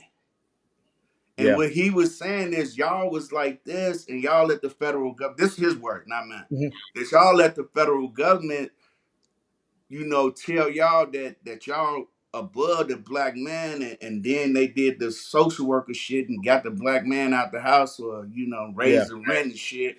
So all that come into play with Johnson saying, like, what y'all gonna do now? You gonna compete with me at Amazon? I mean, that's what I'm saying. Like everybody, bro, you got to work somewhere. If you got fired from a job, you getting paid 27, 30 an hour. But you And know and what? you go ahead. No, go ahead. Finish it No, up because I'm good, bro. Go ahead. no, go ahead because I mean it's about I'm about to pivot into something else. Oh, okay. No, I'm just wrap it up, and Jonathan, you can rebuttal or whatever. I'm just saying that it's something to go with the garden, bro. If you ain't growing something, they cutting federal assistance, Mm, fucking link card, all that shit is getting cut. yeah. And if you lose your job and you ain't getting no motherfucking federal assistance, How you gonna your survive? your job, you got to pay attention, Johnny, because motherfucker gonna have to eat, bro. Yeah. Now you gonna have a new criminal, an Mhm. ex-employee of the government. Yeah. Yeah. Exactly. Yeah. UPS just fired people. 30,000 people from UPS got fired. Damn. Where they going to work? You can't come to Amazon. We already packed up, man. We good. Hey, hey, you know what? You mentioned that too, man. That's the thing. We focus and we so focused on like they could put something about Donald Trump out tomorrow, and all black folks be like, man, get that. Thing is, man, we gotta get focused on the bigger picture. Like 30,000 people getting fired for UPS. These Man, that's are crazy. criminals because people are going. The thing is, people are going to eat. You're going to feed Yeah. your family somehow. You're not going to Yeah. sit and mope and then whatever. And that's how things get like. And like it's crazy how they sit at the top. Where you got like the Rockefeller family, you got like Blackguard, Vanguard, BlackRock, all these Yeah. people that run things, man. Like during COVID, the places that I don't go too deep in that because I want them like the because I get like threatening emails and stuff from YouTube. But Mhm. during COVID, this is fact. If you look at all the businesses during COVID that was open, McDonald's, Jules, Target, Walmart, you got to go and you got to follow the money. Follow the shares. Those things are backed by BlackRock, Vanguard. Now you got to see who own them. See the owners who own them. And now you got to think about what Kanye West crazy stuff said that everybody thought was racist. But what he said is true. You follow the money, follow the shares. These companies, they force black people to spend their money at all these businesses that remain open, but told middle class families, oh, you can't keep your business open unless you do this. And it was impossible. So a lot of middle class people lost their businesses. And it wasn't just Yeah. black people, it was white people too. But then Yeah. the race thing. And then the looting, when it came to riot, it was all during COVID, George Floyd, it was all the black communities. And the sister came up to me. She was like, "We got them back." And I said, "How'd you get them back?" We tear they shit up. I said, and I'm at work. This is at work. Conversation at work. So I was like, "How did you get them back?" I said, "Do you know that the stores that you tore down and that this Walgreens and that black owner right there, because he was asking them like, man, why y'all tearing my shit up?" So she's like, "We got that." I said, "These stores are gonna move, right? And these stores pay taxes. They pay property taxes. Hmm. And some of these stores pay like 50, 100,000, 120, 200,000 taxes. When they move, that tax bill don't disappear. Yeah. That tax bill got to go to somebody. So guess what? While you rioted and tore up stores and burned stores down, now people who renting or if you own something, Your property tax is about to go up, so your tax bill you're paying to Cook County is about to go up. And people renting, the landlord ain't finna eat that tax bill when he get it. So he's gonna Yep. pay the rent to the tenants. So now instead of paying $1,200 in rent, your rent go up to $1,800. You bitching.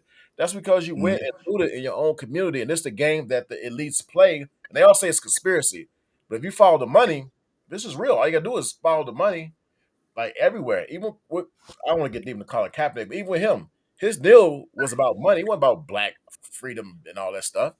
No, No. Nike contract, and he wasn't even on the football team. Multi-million dollar Right. contract because they saw these elites saw a vision. I can make money. You make black people emotional.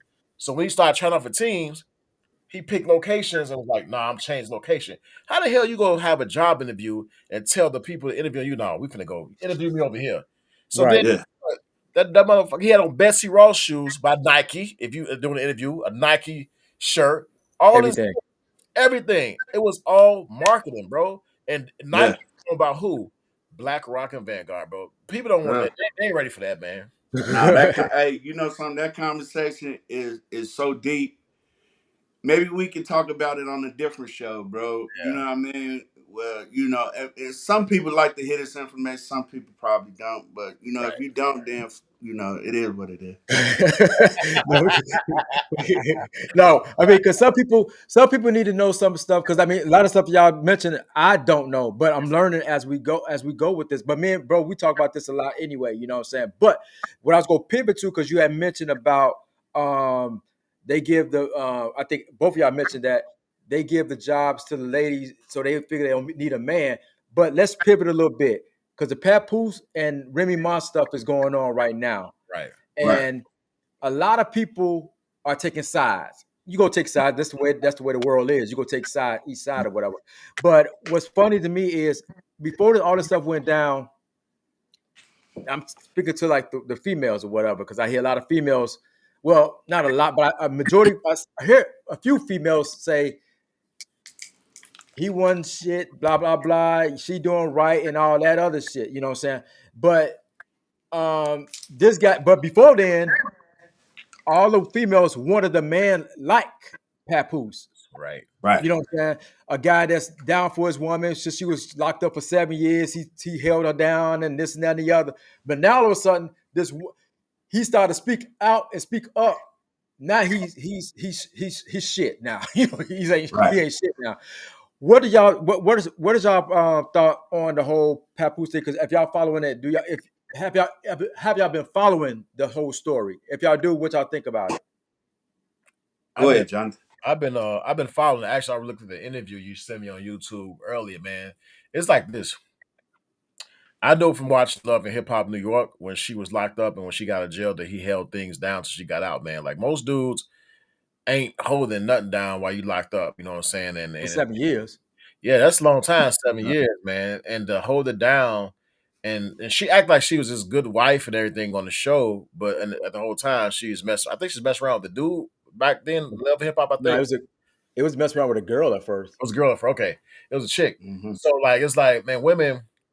There's no accountability taken, bro. That's the problem with this world. Right. No Right. accountability. Women, no accountability. Now Papoose is person. Oh man, this is ideal dude. So now she cheated, but he getting a thrashing. How? Right. That, Go ahead, bro. Go ahead, Al. bro, look, those type of people, right? If they females or males or whoever, bro. Those, and I don't mean this in a disrespectful way, but I do. Those are the ratchet of the ratchet that can support that point of view. You see what I'm saying? Right. Because it ain't shit that brother did. Period. From what we know, Yeah. from beginning to this point right here, the man ain't did nothing. But the problem he did do is he moved the fuck on. Right. Right. Right. And when he moved on, he got something that is there's a value. Yeah. I mean, really value. She got millions, bro. Yeah. And He so didn't that step down, he stepped up. exactly, and the aesthetics, bro, the visual is something like that type of female because she a attention seeker. Yeah, You see what I'm saying? Now she back in the game, and this just my opinion. She yeah, back in the game because she wasn't being talked about in the last 6 months. yeah, So now this her way to get back in the rotation, the internet game or however the shit go, cause she gotta put her name. So now she coming with the silly shit. You yeah. see what I'm saying? Now the silly shit don't work, or it will work if he keep responding. Right, Right. right, If right. you fall back and just, don't give it no air, she gonna dwindle away with the dumb shit. But the reason I think he responded because once you put the kids involved, once you Yeah, put that involved, that's a sensitive spot to any guy yeah, that's with his that's true. kids. Right. And she had mentioned that he ain't doing enough for his kid, his older kids, that they not talking and stuff like that. That's why he's like, he said, I mean, I do for my kids, he said, but they get older, they got their own mindset now. You know what I'm saying? Right. Everything I do for them, they not gonna agree, and I gotta fall back. You know what I'm saying? Yeah. He just went in, and he said, I mean, I listened to both sides, and like you said, Al, she wasn't. Wasn't nobody expecting. Anybody expecting Remy Ma to come out with no music? Anybody talking about I can't wait to Remy Ma come out? You know what I'm Right. saying? Well, I think what happened was she saw Papoose moved on, living seems happy, Right. and then that's what because even when she cheated, he never said, yeah, she out there cheating, da da da. He didn't Right. shit on her or anything. You know what I'm saying? He let it be. And then he had Right. told her, he asked her, because I saw the interview where the little thing he did, he went live. He asked her, was dude blackmailing her because he handle that. You know what I'm saying? Yeah. And she was like, "You mess it up for everything because now she said she gotta play along with the game because he got a sex tape or whatever of them or Yeah. whatever." Right. And but the thing is, the females are not hearing that part. No. Right. It's a Right. sex tape, but Papoose ain't shit. The, the problem is, like we said before, the world forced these women to be leaders, and they very emotional. Women are emotional people, emotional thinkers. Mhm. So now you have them. That's Papoose and Remy. She's coming to the media like, "Oh, this motherfucker's not entertaining." He ain't said nothing about her messing around. He ain't come to the media first like, "Oh, she cheating." That's a real Yeah, man. She came to the fort just woofing and woofing. So he's like, "Well, yeah, like you said." He asked, "Is dude blackmailing you?" Now she's telling him, "I gotta go and play along with the game." Now get the yeah. hell out of here! Like you ain't got to play along with Yeah. nothing. Like what? Exactly. That's crazy. And that grounds, I mean, what he did was, I mean, he did better than what most men would have done. You know what I'm saying? Right. Most Mhm. guys in that field, in that entertainment field, would have aired her out Yeah. instantly. You know what I'm saying? Yeah. Couldn't do it. You know what I'm saying? And I think, and the thing is, she talking that crap, but she ain't gonna step to Caressa. Oh No, no, not at all. wrestler give her that combination, man. She Not at ain't all. she ain't gonna do that, man. But it's I like, think man, she it's crazy. I think she's trying to get a play, bro. She's trying to figure out how to get a play, whether another show Yeah, or she's trying to that sympathy, bro. Like all this shit is a hustle. yeah, If we keeping it a buck, all relationship, fuck all that shit. You fuck, she fuck, whatever. yeah, her. This shit is a hustle play right now. You see what I'm saying? And she's trying to stay in the game so she gets some bread. And he cool, but bro, you can't live off baby girl. You know what I'm saying? So Yeah, you gonna have to bust you a move. You see right. what I'm saying? Whatever, it's rap, another TV show, because it's often to be played like that. It's Yeah, Mhm. gonna be another show. So she probably trying to tell him, look, we can do, you know how they hustle. We can get yeah, on yeah, shit. yeah, You love and hip hop New York, Yeah, and then feature that. Yeah, you're and right. play the game. Yeah, And as long as we understand the shit, because we can talk about it from that perspective. You yeah. see what I'm saying? All that kissy kissy and who cares? Fuck that shit. She was a slut when he met her, bro. Right. But and he said that what's his DJ that actually K Slate, is it K Slate? K I Slay. think so. Had warned him about her, you know what I'm saying? But I mean Yeah. he still went through with it, Bro, you he know was what I'm in saying? love. Yeah. And like he said, and he said, man, he said 90% of her rap he wrote, he ain't say nothing because he wanted her to win. Yeah. Females ain't heard that part. And you know, son, it's probably and the tragedy. It's a flip side. The tragedy is some niggas that's gonna support it because you know the internet filled with pandering ass guys. You know what I'm saying? They're Yeah. pandering to the female, and you know they hustle like that too. You see what I'm Yeah. saying? So a lot of them females online, especially, bro, they hustle. Hmm. They taking the contrarian position, you know, to get the clicks, to get the likes. Hmm. And but in true reality, bro, if you talk to anybody really on the street that ain't got a stake in the game, but they like, man, Slim a slut, bro. She fumbled, dude. Right. You know Right. what I'm saying? Like a Yeah. solid motherfucker like that, bro. Like, Yeah. but Because now that's you the now real. now But now you now she throwing like dirt. She trying to put up pictures of Caressa when she was young and Papoose Right. with his hat off. Now you doing some silly stuff. Like, come on, man. Like silly shit. see, like, bro, like they retarded like a motherfucker, man. Like, But you can tell like most of these chicks in the industry how they dress, man. Like you look yeah, at it, they dress the way they dress to make money, man. It's all like a yeah, most of it's a demonic thing, man. It's the world yeah. is crazy. That's why I'm like the stuff you see, like Remy Mom, she's seen her out. I mean, yeah, dude, you show them to the internet, you're like, dang, Remy. But it's like you married though. Why you out Yeah, here dressed like that yeah, with just the nipple T-ball covered, yeah. and but you got everything else showing? It's like it's crazy, man. Like for Man, what? Corey And Holcomb called that out. yeah, he did. And she was standing right next. I mean, he was standing right next to her. So he was up with the misogyny, the sexual shit. You see what I'm Yeah. saying? Because that's the angle. But that's why he probably kept quiet the whole time. He's like, man, okay, we gonna get this bread right now. Eventually, I'm gonna probably bounce.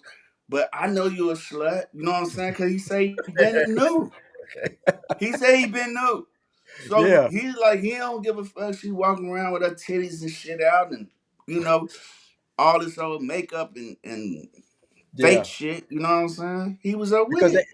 yeah, because I mean, this is try to say that ain't nobody looking for Caressa next fight. She trying to promote Shit. her fight. But you know what? I said she's saying that. I said, but who actually, like I said earlier, who actually is looking for Remy Ma to come out with some more music? She ain't made no more music because maybe Papoose was writing 90% of her shit. Yeah. You know what I'm saying? Because he's not there no more. You know what I'm saying? So If if wasn't nobody finna see her fight, you just helped that shit. Yep. You right, just helped promote the next fight, right, thinking you doing some other shit. You just that shit backfired on your Because now I want to right. see old chick fight. Like, I want to she can fight. I looked her up. I'm like, oh, she a boxer. Like, I want to see her ass. fight. So whatever pay per view come out, I'm gonna be like, I'm gonna tune in. Like, I'm gonna see if I get this fight. You gotta put it on a like card or whatever she fight. I'm like, I gotta check this out. Yeah, And she that deal. I watched her. I saw her a couple of times. She that deal. Because she fought for professional, and she got in that ring with they be like they be elbowing people and shit. UFC.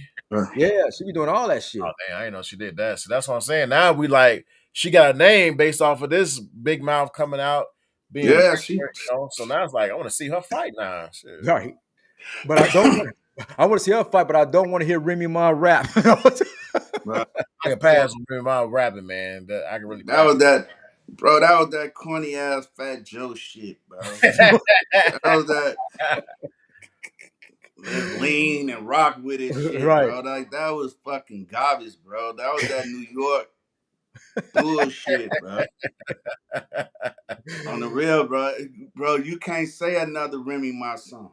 And No. this ain't the shit on her. You know what I'm saying? Yeah. But you come out and this go back to what Jonathan was saying earlier, because everything always have a rotation, right? Yeah. You motherfuckers come out and shit on black men. You see what I'm saying? Yeah. I could see if he was a rotten motherfucker, Yeah. A then you puffy. get all the sympathy. A P Diddy. You fucking yeah, you did, Pete. You bitch, you be on Good Morning America. You be the shit. But you can't shit on a good brother, Right. right? A solid motherfucker. Yeah. And then expect to be, you know what I'm saying? Like you gonna get it ain't a diss to her. It's like you gonna deserve every motherfucking, you know what I'm saying, disrespect that You the get. internet gonna bring you. Yeah. Because you played yourself. Yeah. You and ain't no coming back from that shit. I don't care how many little ratchet little bras be trying to champion her cause. That's right. Well, we're gonna end it with that one, but we about to do it right now before we get up out of here. We're gonna take it up top, man. We're gonna head and finish it off like that. We're gonna kick it off, man. You ready for it? Yeah, let's go. Okay. We go Big Stove Chicken Farm. Man, I gotta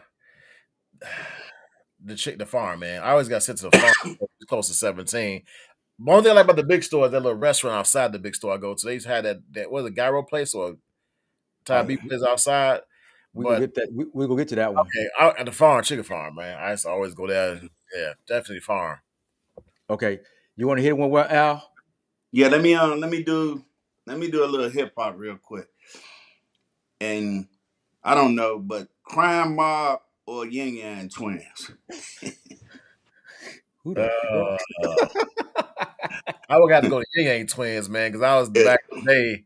The Ying Yang Twins always had some stupid shit I can remember. Right. The Ying Yang Twins. Okay. Yeah. Shawty Now, Bun. only reason why that was early, that was late '90s and 2000 and shit, and that was that's what took over from New York. Yeah. Definitely Ying Yang.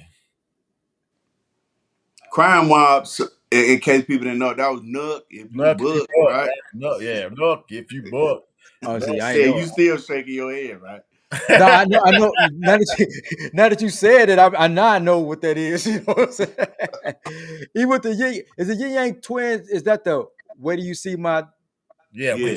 the whisper thing? Oh yeah. yeah, that was my shit. I ain't gonna lie, I liked it that. I liked it that. The Catholic basketball or versus the up top? I mean black top. I gotta go with the black top, man. The black top had people. You had Khalid Elamy, you had people from the west side coming out. Gotta definitely go with the black top. Gotcha. Go ahead, Al. You got it. Yeah. Let me see. Football, bro, or basketball, bro. Man, I gotta go football for me. That was my sport. Like basketball, I liked, but I was better at football, man. So I'm more of the football dude. And even watching it right now, shit, I watch football because it's less politics in football. Yeah. Yeah. Yeah, I think well, all this shit got politics in it, but it's just you ain't you getting hit. So I mean, if anything go wrong or whatever, you could actually pay somebody back. I You like know that. about Football said that. you hit. Hell yeah, like yeah, Right. like, yeah. I'm like I get pumped. Basketball, you got LeBron flopping this shit. But he's flopping. Right. Yeah, I'm like, I'm tired of that shit. I'm tired of him. And then LeBron sexuals. Oh, man, don't get me started. Let's go get going. Because LeBron Right. sexuals, and they act like he Jesus. And LeBron, the Right. street Malays could shit on the church steps, and they would these bronze sexuals act like, man, this is the best thing, man. This is memorable. He shit on the church steps. That's how they. I don't understand. Look, I'm trying to figure that out, bro. Like how the fuck he still got that fan base? Because I could see 5 years ago, maybe 10 years ago, when he was fucking it up, right? Yeah. Miami, even Cleveland a little bit. Yeah. I could see then, but coming LA. to you a flop. Yeah. Yeah, And Jordan, was consistent. Even in his early days, he had to get roughed up or whatever. But Yeah. once they built the team, bro, he was consistent through the whole. It ain't no comparison. You might just say, "Oh, Kobe," Yeah. but they using LeBron. That's the motherfucking NBA marketing. That's ESPN marketing, bro. Most of us know, man. He can't fuck with no Jordan, bro. He can't even fuck with. To me, he can't fuck with Kobe. Kobe. Yeah, I got Kobe. I got Michael Kobe, then somebody else. Man, when LeBron just got eliminated, the bronze sexuals, man, it was like terror over the internet, man. They just like LeBron, like I'm telling you, like LeBron can fucking do the most ignorant shit. He can pee outside, motherfuckers start pissing outside on LeBron. Oh, you can do this now. Right. King James. They ain't call nobody I King can't see it. James. I can't Let's see go with it, bro. you got Sharks or Harold's chicken. Oh, I gotta go with Harold's, man. Even when I was eating mild sauce back there, I could never do. Sharks don't even compare to Harold's. You go to Harold's on 127 in Halsted. Yeah, everybody Oh say that. Man, that was the Mhm. street. I don't know if that ain't the original Harold's. If it is, bro, Harold's is so good, man. I took this little Sedity chick on the date one time. We went to Harold's on 87th Street. That was one popular too. Stan Ryan. So she He thought said that he wanted a date. He took his date to a Harold's Chicken. on 87th. That shit was not. I ain't had Harold's in a long time, so I'm like, let's go get some Harold's on 87th and Dan Ryan. And then she's like way out for some northwest suburbs, and she ain't know about She it. got on her prom dress and everything. He going to Harold's Chicken. Hey, but hey, that's how you break them in. Hey, bro, that's how you break them in. You gotta break them in like that so they won't be expecting that. You know what Right, I'm saying? That downtown shit all the time. We You ain't know going right. what I'm downtown. We gonna go to Harold's. Let me see how real of a chick you is. That's the only day we ever been on. But she's like, this motherfucker took me to Harold's. Harold's though for sure. Not Shark. Sharks ain't. Sharks okay. I'm not really like. Man, Yeah. that's Arabs, bro. Like, we let Arabs cook our food now, bro. Some Muslims. They back there frying our shit. They ain't Arab getting their money. kids. They ain't getting their kids that shit. They back there cooking that shit to us. Man, come on, man. Get the Right. fuck out of here, man. Arab, I ain't buying nothing Arab from no money. Arab like that, bro. And I ain't hey, going. they got in the Sharks. You go, they got banana pudding, and peach cobbler, and shit. The thing in the front of that thing, man. Super Hey man, pork. yeah. I'm like, get the hell out of here, Sharks, Harold's. Uh, What you got one, Al? man, Jonathan, you don't drink, do you? No, I used to, man. I had to stop, man. College was wild. But, well, let me let's say it like this then. I'm gonna go back to some music shit, man. Chris Brown or Usher. Damn, I gotta go.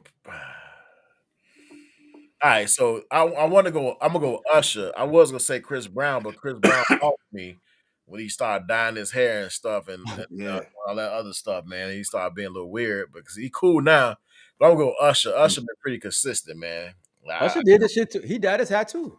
He did. I'm dyed his hair. I ain't know Yeah. he dyed his hair. Yeah. Well, Chris Brown dyed his hair, tried to gang bang. No, he ain't trying to gang bang hard, like Man, that man say he a blood, bro. Yeah. I ain't never seen the blood dance like that, man. Man. He a dope artist, bro, Yeah, he is. but that's the same thing with the politics in LA, bro. Like, bro, them people out there run everything.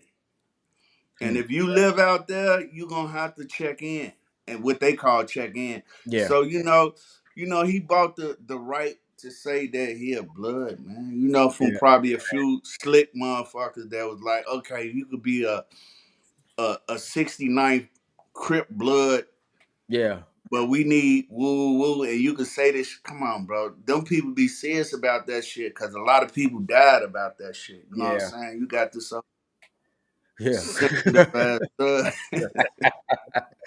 He just got out of jail because he But got hey, caught up. He got caught up. What was it? Overseas. Yeah, yeah. Chris Brown. Yeah, he did get locked up, whatever. So everybody talking about his concert and all that shit, No, man. he He got got burned out. He got yeah. burned out yesterday. Oh Yeah. yeah, He got out. He Yeah. out. Let's go with 80s hip hop or versus 90s hip hop. damn. 80s hip hop. That'd be the KRS One, Cool Mo D, a little bit of LL. That's the 80s. I know it's 80s. It's 80s in hip hop. That's what I'm saying. Yeah. 90s would be more like what Redman, Wu Tang, Tribe. Tribe. I gotta go with the 90s because man, Tribe Called Quest got especially then they got albums I could just listen to like straight through. Yeah. Yeah. Yeah. I just listen to someday. I think the late 80s really started it started to change. Things started to Mhm. change. So Tribe came in right at that point when it started to change, and then it made rap fun or whatever, you know what I'm saying? Because everything was right. You had to have bars. Not saying they didn't have it, but it was strictly Big Daddy Kane, KRS One, Rakim, Chuck D, those type of MC guys. Light. Yeah. Yeah, MC Light that you had to spit. Not Yeah. saying that those guys didn't, but it was more. It wasn't as serious as it Right. was to me. as it was in the 90s. Because you had Naughty by Nature, 90s, you know what I'm saying? Mm-hmm. All that other stuff, you know what I'm saying? So I it's kind of hard, man. That's hard. It is hard because I like LL too. LL was like, Shit. LL oh, 80s, 90s, and yeah, 2000s. well, Yeah. Because you had Slick Rick in the 80s too. So I mean, it was a lot of 80s out there. MC Hammer. Mm. hey, Al, real quick. I know you was about to ask me something about drinking. What drinks were you about to present? Oh my I was bad. gonna ask you what was your dark or light liquor? It was right, like if I drink anything now, so it's just tequila.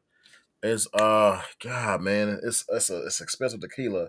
I drink it with my Greek friends, man. When you drink, they have it ice, like freeze it up at Nicky's. I'll be in the back. God, it's a clip of white. Hold on. I can't think of the name. Cristiano, tequila. I forgot Shit. it. I forgot what it is. Anyway, the Greeks. Like I meet the Greek friends, man. They if you drink it, it's just smooth. You don't even taste it, man. It's Cristiano. Right. God, I can't think of the name of the tequila, man. But you drink it, it don't even. Mm-hmm. It's dangerous because you don't even like. You know how you drink. So I'm not really a drinker. You know how you drink something, you like, like you know that. Yeah. Man, they chill it, give it to you, you drink it. You be like, damn. Being back Yeah. in Nicky's, man. That's the last time I probably got hit. You know, Nicky's Chris, the little Greek owner, he's like, come on, jack off. You know, drink this, drink this. Huh. Right. All right, man, I'm gonna drink, one shot. He's like, come on, one more. I had another. I'm like, all right, man, I'm not drinking. And I try to walk to the car. But again, I'm like, damn, man, like, hold on, I gotta stick around and sit back. So it's definitely why I don't do dark. Back in the day, like Hennessy and Coke was the perfect drink. Yeah. Day. Uh, Yeah. Let's see. Let's go with okay, I got some of the stuff I gotta skip over because that one. Let's go with I'm gonna go with Common versus Lupe. Common. That's my motherfucker. Yeah. He's a for record. Hey, he right. Common. Man, even do everything he made. Like I think that Electric Circus threw me off. That Huh. he did, but Yeah. everything else, man. The best album is was it One Day It All Makes Sense? That's the name of the album. You got that one, and you got B. What is the one with the day has gone the just street Nate Who? my daughter. Wait, what? How that lyrics go? Is the one that my daughter found Neo, Lee, whatever the hell. Oh, What album was that? that's B. I think that's B. Okay, B That's and for the people. for the people. Yeah, for the people. So that album and One Day It All Makes Sense. Yeah. So yeah, Yeah. definitely comment. Definitely comment. Yeah. Um, I'm a I'm a pivot a little bit. Then Common versus Twister. I still rock with Common. I like Twister. He got some good stuff. I'm still rocking with Common though. Gotcha. Common or Yay. Shit. I gotta go with Kanye. I gotta go with Ye. A little bit. Wow. Edge is like Common and they like right here, but Ye got some stuff where I'm like, damn, I don't know. Yeah, I gotta go Kanye. My Uh, itch. gotcha. Go Al. Let me see. Jigga or DMX? I'm gonna go DMX. I gotta go with DMX, man. Yeah. DMX. I like Jigga, but DMX, man. And I think that latest stuff I've been hearing, I might be a little biased, man, because DMX kind of like in his lyrics, he talked about them dudes doing what's happening right now. And Yeah. Yeah. yeah, so Uh, you go back and listen to his music, man. DMX has been telling it all for years. and that's why he say he wasn't fucking with them. He wasn't fucking. He had a battle with Jay-Z before both of them got on. Yeah. And the story is that DMX fucked them up. You Yeah, know what I'm saying? yeah. So But Jay-Z, they said Jay-Z knew he was competition. That's why yeah, when we took over Def Jam, he wasn't putting DMX shit out. exactly.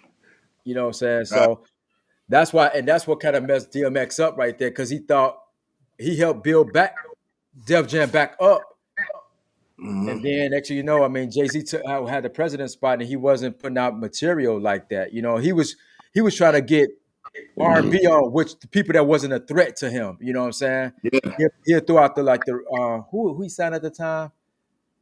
It was like R&B, some R&B stuff that was going on, but he wasn't signing no hip hop artists. You know what I'm saying? Why he didn't sign? What's that? Benny Siegel to Def Jam. Benny Siegel went on Def Jam. No, he wasn't. So Jay-Z knew Because what he he was was on doing. some hater shit, bro. Yeah, And you listen, to me, you can't become a billionaire, bro, like from selling records. Right. yeah, You gotta be a ruthless, scandalous. You gotta be able to where the real rich motherfucker say, okay, yeah, he just that rotten. He didn't play all his own people. Yeah, we could trust him to a yeah, certain extent. You see yeah. what I'm saying? So he auditioned to get in them rooms, man, by fucking up Dame Dash. You know what I'm Oh, saying? The yeah, whole Rockefeller shit. You know what I'm saying? Irv Gotti, like he went through Def Jam, bro, like in like a straight. Well, I ain't gonna say that, but yeah, he fucked some shit up, bro. On the real, and he admired because you know how we is, bro. yeah, Right. We yeah, ride, we groupies. Oh, he got $1 billion, so you know what I'm saying. We can, yeah, but we don't be looking at like we did Puffy like that. Motherfucker know like, damn, nigga, you had Pac kill. You know what I'm saying? You was Right. a right motherfucker, but everybody in the media was like, no, Puffy rocked the vote. You know, he was with yeah, Clinton, he was with Obama. He was the face to us that we can admire, but he was a right motherfucker like Jay was a right motherfucker. Hey, yeah, names you just said affiliated with Puffy though, I wouldn't be surprised. I don't think they gonna allow it to come out, but those names you said though, don't be surprised if they allow it to come out that they Right. come up with some stuff, man. Man, I'm telling you, the Yeah. world is evil. I Yeah. mean, everybody thought Suge Knight was that guy. P Diddy was worse than Suge Knight. It looked like. Yeah. Yeah. Yeah. He was taking Yeah. people's manhood, man. Like I could never. Yes. What's that dude for Philly name?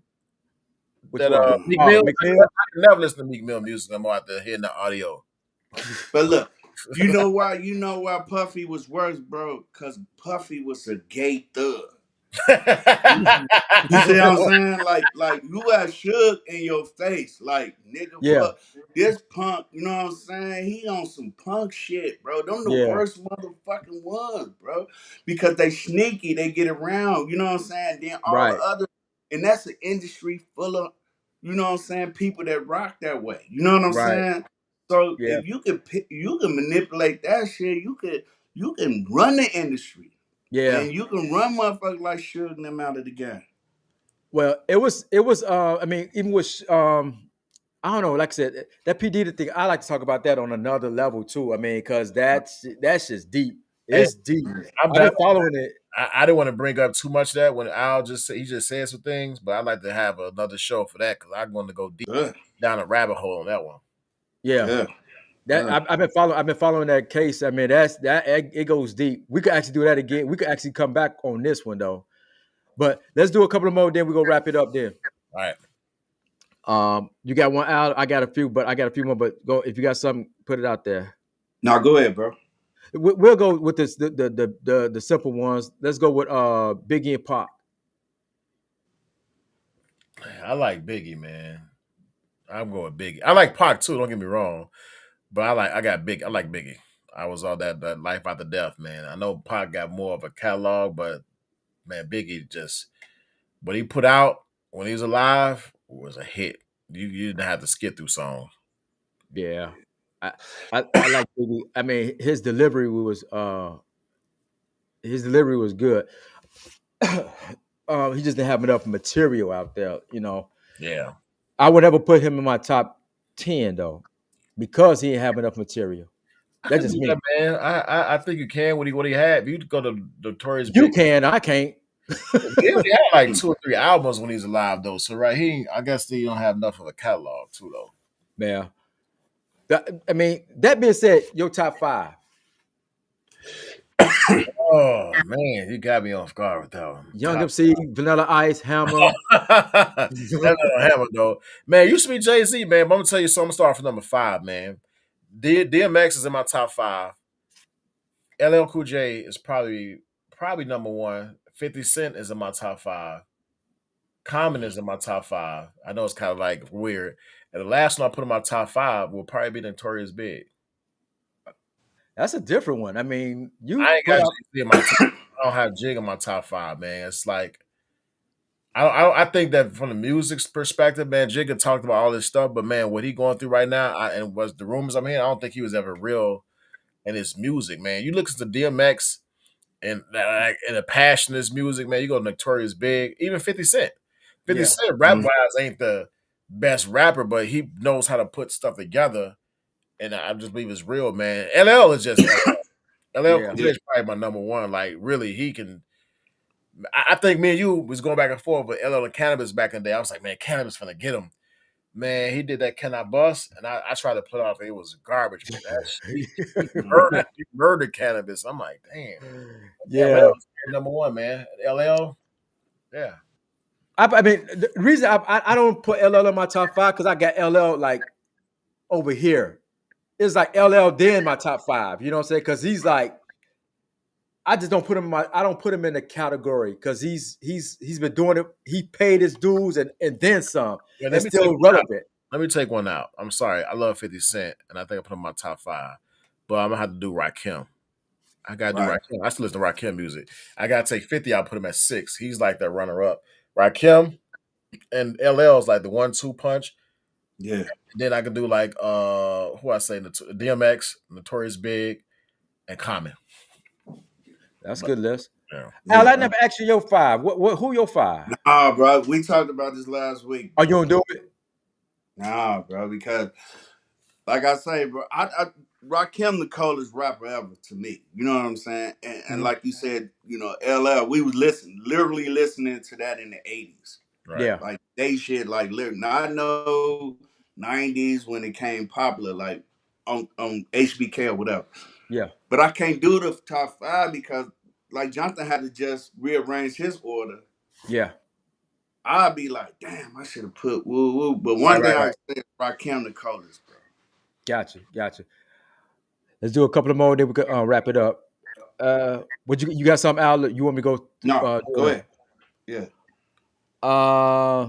Let's do the Michael Jackson or Prince. Hey man, I would go Michael Jackson, but Prince, he had that one song, man. I listened to that, I saw the video. It just popped up on my computer. You sexy mother. Hey, he was. Hey, I like Prince, man. He's cold, but damn, He Michael pushed the Jackson. envelopes. He pushed the Yeah, envelope. and Hey, I just we watched celebrated with Nikki too. That I met this little yeah, girl named Don yeah, and Mickey. Hey, Yeah, yeah, you know something, bro? We watched Purple Rain over y'all crib, bro. Cause yeah. like Fred, like I don't know if y'all remember, Joe. He used to be like what's the Morris other Day. guy with Morris Morris Day. Morris Day. Day? He used to be doing. I'd be like, hey, we thought we was cool as hell, fucking. Them was the coolest motherfuckers, period, Yeah, bro. In the game, like then New Edition and Prince and Morris Day now the time, bro. time. That Yeah, was Fred's shit, bro. I swear to God, bro. And yeah, that was our shit too. You know what I'm yeah. saying? But yeah, he was Back to Morris Day though, bro. He was cooler than motherfuckers, yo. right. And he had all the girls, so it matched. It matched up. I'm into it too, bro. All right, Good times of Sanford the Son. Stanford son, definitely. I could watch Stanford son all day and laugh. It was made in 1970, like it started in 1972, but it's still funny. It's still funny. The last After episode all I these saw years. was with Julio.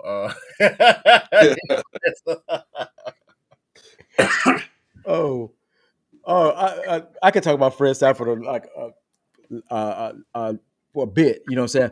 Let's go with the the the finale one. Big Nasty or TMC? I'm gonna go with TMC, man. Big Nasty, really. I no disrespect, but he wasn't good to me. If you see That- this man, I don't apologize. TMC has some stuff like you can listen to. I'm like, damn, like and they It was a song Monopolize a Dollar Sign. I think it was one of the first videos I think they made out there in the gardens. So he has some stuff to say. He's a lyricist and Big Nasty. I just didn't. The first time I saw Big Nasty, he did like some Vanilla Ice shit at Carver at a what's it, talent show. Kind of show. Yeah, the big Marky Mark and the Funky Bunch type stuff. So that's the first time I saw him. But, he after that I got to go with TMC. I don't even think it's close though, man. I don't think it's close, and TMC just better. Big Nasty, nah, he ain't good to me, bro. Yeah. Let's go. Let's go. TMC or Third Eye. Booty. Man, Booty got lyrics, bro. Booty got lyrics. I took one of. Let me tell you something about Booty, man. I took one of his songs. Can you dig it? Right. I was in fourth grade. So there was a talent show thing, man. I listened to that song a lot. So I took Booty lyrics that from that cake. Wait, you know his slow. I make him on noise and lean his horn. Yeah. No, I took that whole verse, bro. I took that to this talent show tryout. Man, I was a popular dude in school, man. I was like, I took his lyrics and took him to school. But I became popular, man. I'm definitely going with Third Eye on that one. I stole it. Hey, Boots, if you watch, man, I stole your rhymes in school, dog. That's how I became famous. Boy, when then he said, "Hey, make another rap. Now you can't do shit." Hey, so guess what? People heard that rap and they didn't know I took it, right? They thought I wrote that. So this dude in class, like, man, I need you to write me one. Hey, I wrote him a rap it was trash as hell. I wrote him, he's like, man, this don't look like the one you just said. I couldn't write that, man. I tried to go listen to their stuff. I'm like, man, no, because I'm gonna take trail verse. So I wrote my own thing. But I took it back to school. So dude got up and started rapping. He was like, man, this don't make no damn sense. Well, see, and that's the thing. They had different styles. So it was like if you did that, people were like this don't sound like this one because Right, they had right. different styles. Man, I said Booty rap. They gave me high five. Like, yeah. I wrote dude that rap, man. He got up to the front of the class, started doing that, man.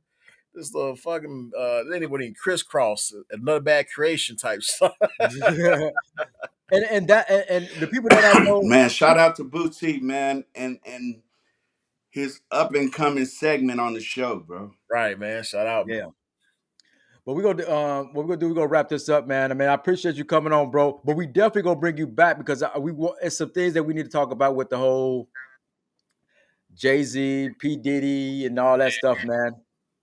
That's Yeah. deep, man. I'm gonna tell you, people ready to go down that rabbit hole, man. Tune in, because bro, I've been looking up stuff, and I ain't want to get too deep on the show because it took up a lot more time. When I was talking about Colin Kaepernick, but it gets real deep, man. We talk about that P Diddy things, like it's stuff I've been saying before that's coming up, man. When you start talking about elites, man, and I said some stuff before on the internet, and I got a warning, you know, that so long story short, man.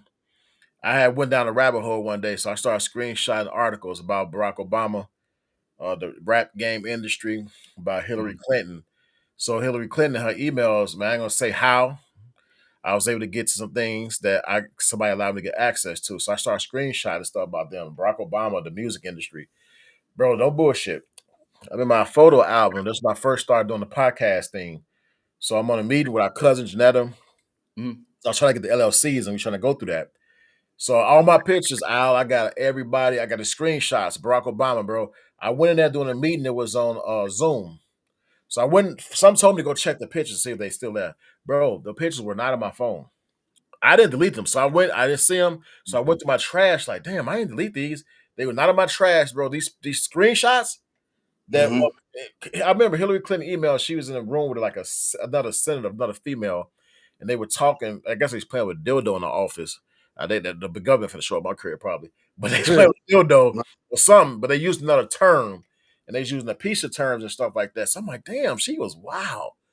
And so I screenshot that stuff because I was like, man, I'm gonna have to release this at some point, bro. Those things are not in my phone. That's what I'm saying to you. In this world, and then people could be like, man, he BS. And I ain't gonna lie, I was scared. I had my pistol at the window like Malcolm for like a couple of weeks. I was getting up in the morning, like 1 o'clock in the morning, like, damn, man, I hope nobody. I mean, bro, being scared that happened. And Janetta looked at me doing it to me. She was like, "Cuz, you okay?" I couldn't even say that. I'm like, damn, I don't know. I didn't delete this. That was Yeah, crazy. they got access to because this girl who's doing this P Diddy trial. They censor her stuff. She's doing follow ups on the trial, and she's reading what the documents are saying, like what's going on in court. Mhm. They stripped her monetized and shit, so she can't get paid off of it. Man, So she had to make another platform and stuff like that to get it going again. but they ain't ready for that show, man. I'm telling you, they show about P Diddy because when we go down the rabbit hole, people gotta get ready because I'm coming with facts, the stuff I was able to keep. Well, Got hey, let's hook it up and we'll promote the shit out of 'em, make sure they ready for it. yeah. I mean, whenever you ready, like we'll talk, bro. Yeah. Because next week we got Monty G go be on. Monty G staff go be on next Wednesday, and Al, you doing your after dark this Sunday? Definitely is, bro. Okay, what you got your lineup? What you doing with it? No, Not yet. not right. I got it, but I don't want to put it out right now. Okay, and I'm working on my thing too. It's CedItUp Production presents, and I'm like advertising business and things like that. I actually got Marie. I should bring her book down. I'm finishing up her book. She's from Argyle Garden as well. I'm finishing up. I should be done this week or whatever. So I'm gonna have her on the show. We're gonna talk to her about the book. Is actually good. I mean, it's actually real good. So I'm gonna finish it up and bring her on the show, and then we're gonna talk to her about her book and what she the stuff. I always wanted a female to come on, you know what I'm saying, to talk. More females to come on to talk. So if you're out there, you want to come on the show, just hit us up. We'll definitely bring you on. So once again, like I said, this is set up production with G's and Hustle with my brother Jonathan Hendo, Jay Hendo, and my co-host Lil Al. We out of here. Mad love, Jonathan.